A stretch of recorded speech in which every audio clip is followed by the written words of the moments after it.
Bismillahirrahmanirrahim. Assalamualaikum warahmatullahi ta'ala wabarakatuh. Alhamdulillah Rabbil Alamin. Wassalatu wassalamu ala asyrafil anbiya wal mursalin wa ala alihi wa sahbihi ajma'in. Alhamdulillah, in the previous video we have discussed as an overview of what we understand from mental models and what are the triggers and then the cause and effect in terms of how we mold our life to enhance a more balanced way of life so that we can overcome the problem of anxiety, depression and all the psychological problems that we are facing in this dunya. I have explained to you that basically the whole idea of anxiety comes from fear, and fear at whatever level beyond a certain threshold, it becomes anxiety. Fear as a normal circumstances in terms of leading our life, to take precaution, to avoid being hit by car, to wash your food before you eat, not to the extent that you wash your food 10 times or 100 times before you eat, or wash your hands 100 times. That becomes OCD already. That's excessive fear. Alright? So how are we going to understand this idea? Because the triggers can be a flashback in terms of what happened in our life. But our life is a moving journey. It means our life is a journey. Whether we live for 10, 20, 30, 50, 100 years, each and every one of this journey will have its continuum in terms of our life, of how we change our perception. Because if we can change our perception from this mental clutter, we change our perception, you go to by our model, all right, this perception is impacted by the negative mental clutter, automatic thoughts that we have.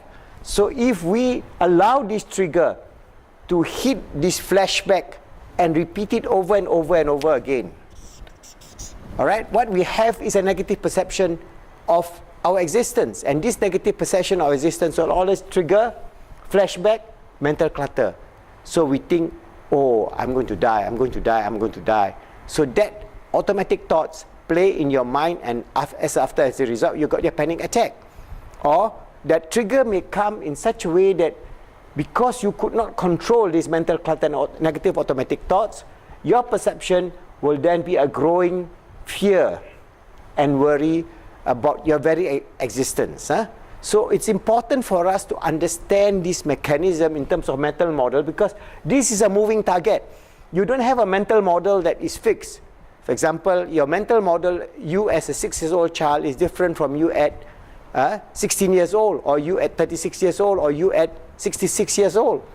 It has a variant. But the fact that if we can find a way in which we can accept the reality of our existence in terms of our connection, of how our cause and effect in life will be molded by, for example, what is the way forward for us to be free from anxiety. Alright? In Islam, we have the various spiritual model. That means we have this perception which we can develop at the physical level, the mental level, the emotional level, and the spiritual level. So what can we do to reduce this mental clutter and automatic thoughts at the spiritual level? S, E, M and P. So at the P level, we have a lot of this fear, anxiety is because of this problem of me. They call it the me-centered universe. People who are always thinking of me, they always have anxiety, because at this physical level they think, oh, if I don't get this, I'm not good enough. Or if because of, I have this fear, then I have this panic attack, I'm not good enough. Alright, so it is all centered on that person. Alright, and this is the situation that you see, and more, especially for children. It is okay for them to have this me-centered universe as they are growing up, because that is a sense of self-preservation that Allah has given to a child. Every child will have, this is my toy, this is my, everything is me first. Alright? But if you carry this idea of me at a higher level of your, for example, you are 12 years old or 14 years old or 16 years old, as you're growing up, your maturity level, you will then have a created fear. Fear of having no friends, for example. It can be exacerbated in the sense that you become reclusive. You don't want to go out, you don't want to meet because people don't like me. So you exaggerate the whole situation because of your meanness. Alright? So it is something that is very negative, but if our whole life, if you are 66 years old and still it is centered on me, then you have a lousy life. A life of anxiety, a life of fear, a life of worry, a life of non-fulfillment, a life of no happiness. Because being me alone in a whole structure of existence, we have us all. We have our society, we have the ummah, we have this world, we have this universe. So everything is interconnected. And if we can connect to our higher self in terms of our spiritual, emotional, mental and physical self, then we can change our perception. So if we are going to get this inner speech that is positive, alright, as mentioned to you, I'm just separating the word mental clutter and automatic thoughts to be negative and inner speech to be positive at a spiritual, emotional and mental and physical level, then we can actually be happy. And being happy means having less stress, having less anxiety. It's as easy as that. So how can we be happy? In Islam, there are many formulas. For example, in Islam, we have this whole concept of tawakkal ala Allah, reliance on Allah. Our happiness is not because of we having this or that, having $1 million in the bank account, $1 billion. That doesn't mean anything in reality, because when you die, you're going to leave behind everything. So how are we going to have this balance in terms of whatever that comes through life?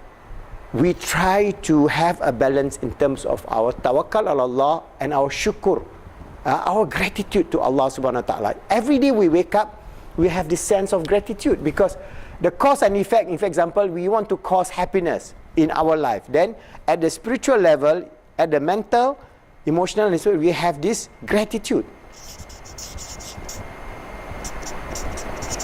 Okay, we have this gratitude towards our existence. That means we are full of gratitude to Allah subhanahu wa ta'ala that giving us life. Every day we wake up as we feel good about our existence on this earth. If we don't feel good, then we go back to the fear and anxiety again. So we have a choice. You want to choose happiness. If you want to choose happiness, then you have to have this sense of gratitude that Allah has given you life, Allah has given you food, Allah has given you clothing, Allah has given you children, Allah has given you so many things. If we are going to count all the gifts of Allah, you cannot count, we cannot count. So if we start the day with gratitude, then we lessen the anxiety or fear of not having things. Because in the me world, it is, I don't have this, that's why I am sad, I'm unhappy, you know, this world is not fair, everything. So you repeat the whole idea of your mental clutter, your automatic thoughts. The world is not fair, I'm fed up, I'm sick and tired, I feel like killing myself. And all that comes about because of this meanness. So at the spiritual level, we go back to Allah. That means we have this sense of gratitude. And when we have this sense of gratitude, we have this sense of calmness. That if even we have challenges in life, at certain time in our life, we have to have challenges. There will be suffering, there will be fear, there will be worry. There will be time in which, even in the Quran, where Allah reveals upon us, where the Prophet and the followers was asking, when is this help of Allah is going to come? And Allah tells us, my help is near. So all the time, if you reflect back on your life, you can see that you have achieved many things. You have got many things from this universe. That means Allah has showered His gift of life, showered His gift of existence, showered His gift of happiness, showered His gift of achieving your degree, having children, having food, having happiness, having so many things. But you must be able to transcend the physical meanness. That means don't think about just that physical happiness, because physical happiness is just a wrong concept. For example, I'm happy if I get my new car, a brand new sports car. I'm happy. Or I'm happy because I have a brand new yacht or a private jet. That doesn't mean anything. It's just a thing. All right? After a few days, you get habituated and there's nothing. People don't care a damn. And when you die, you're going to bring all those so-called harta dunia, this dunia thing, into your grave, which they tried during the Chinese dynasty. Yeah? They brought all their horses and their servants. Luckily, they used the terracotta servants. They put thousands of them. And a few real ones, the maids and so on. And they bury together with the so-called king of China. And what you do today, you have this terracotta army, thinking that in the next world, this mud pack of terracotta army can be your real army to fight a battle in the hereafter. So you are centered on a physical me.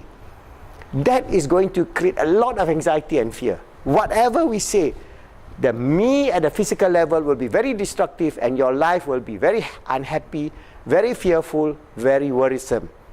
And you can understand that very clearly. So you transcend to we. From me, we go to we, and then from we go to all of us.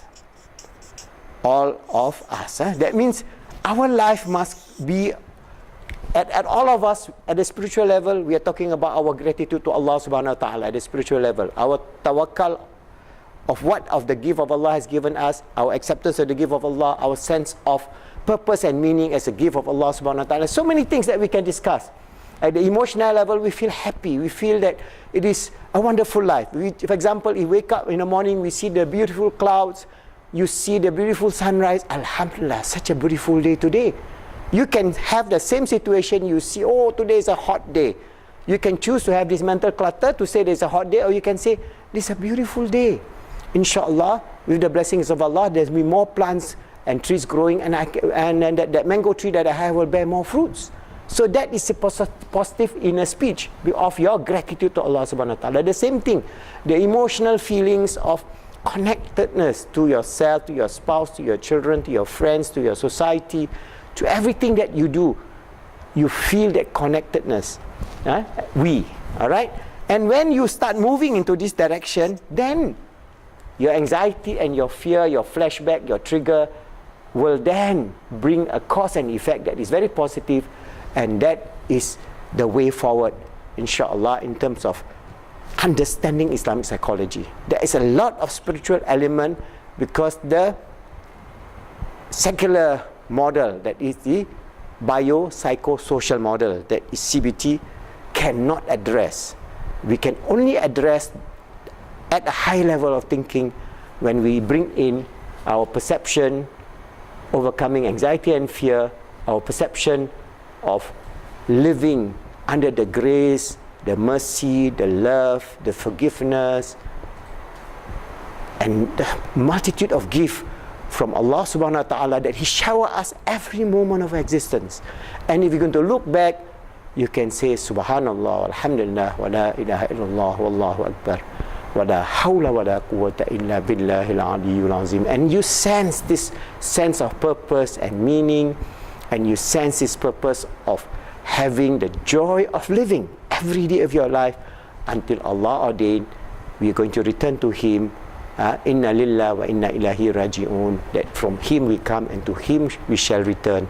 And we try to go through this life free from fear, free from worry, free from anxiety and all the psychological problems that we will face in this dunya. And if we can handle it in the way that I've explained to you, using positive mental model, overcoming negative triggers, understanding the anxiety and fear starts from the me-centered world to the we-centered world and all of us, and using our spiritual faculties, emotional, mental and physical faculties, especially the spiritual, emotional and mental, to fill in with gratitude. And then we try to develop a cause and effect in our life that is positive, and we use this inner speech in terms of our zikrullah, in terms of our asmaul husna, in terms of our speech that is moving throughout our every moment of our life. The 50,000 thoughts that you go through in your life, shape it through perception, and inshallah over time you feel the joy, the happiness, the fulfillment of a balance, al-ummatu wasata, the balance that Allah has given us, that even though we go through moments of sadness, it is not to the extreme of depression. Even though we go through moments of fear, it's not to the extreme of OCD and all the other problems that we face. in the modern world today.